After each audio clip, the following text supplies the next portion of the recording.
ایک دفعہ ایک ملک کا بادشاہ بیمار ہو گیا۔ جب بادشاہ نے دیکھا کہ اس کے بچنے کی کوئی امید نہیں، تو اس نے اپنے ملک کی رعایا میں اعلان کروا دیا کہ وہ اپنی بادشاہت اس کے نام کر دے گا، جو اس کے مرنے کے بعد اس کی جگہ ایک رات قبر میں گزارے گا۔ سب لوگ بہت خوف زدہ ہوئے اور کوئی بھی یہ کام کرنے کو تیار نہ تھا۔ اسی دوران ایک کمہار، جس نے ساری زندگی کچھ جمع نہ کیا تھا، اس کے پاس سوائے ایک گدھے کے کچھ تھا ہی نہیں۔ اس نے سوچا کہ اگر وہ ایسا کر لے تو وہ بادشاہ بن سکتا ہے، اور حساب کتاب میں کیا جواب دینا پڑے گا؟ اس کے پاس تھا ہی کیا، ایک گدھا اور بس۔ سو اس نے اعلان کر دیا کہ وہ ایک رات بادشاہ کی جگہ قبر میں گزارے گا۔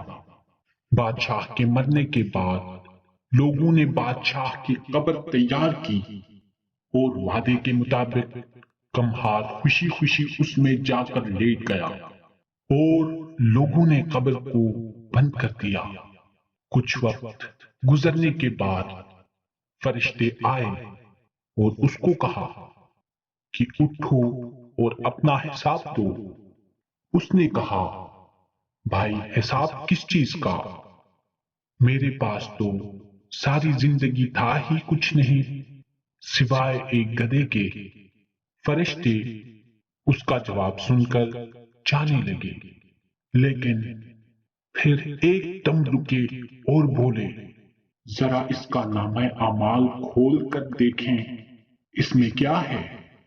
بس پھر کیا تھا، سب سے پہلے انہوں نے پوچھا کہ ہاں بھائی، فلاں فلاں دن تم نے گدھے کو ایک وقت بھوکا رکھا تھا؟ اس نے جواب دیا، ہاں۔ فوری طور پر حکم ہوا کہ اس کو 100 کوڑے مارے جائیں۔ اس کی خوب دھنائی شروع ہو گئی۔ اس کے بعد پھر فرشتے نے سوال کیا، اچھا یہ بتاؤ، فلاں فلاں دن تم نے زیادہ وزن لاد کر اس کو مارا تھا؟ اس نے کہا، ہاں۔ پھر حکم ہوا کہ اس کو 200 کوڑے مارے جائیں۔ پھر مار پڑنا شروع ہو گئی۔ غرض صبح تک اس کو مار پڑتی رہی۔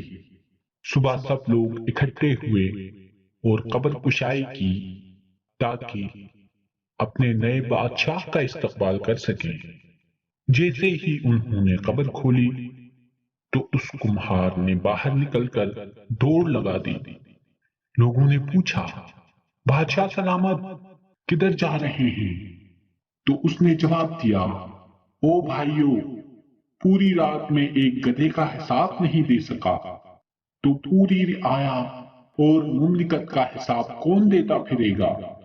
بھائیو، یہ کہانی تو فرضی تھی، لیکن کبھی سوچا ہے کہ ہم نے بھی حساب دینا ہے، اور پتہ نہیں کس کس چیز کا حساب دینا پڑے گا، جو شاید ہمیں یاد بھی نہیں ہے۔ ایک دفعہ ایک ملک کا بادشاہ بیمار ہو گیا۔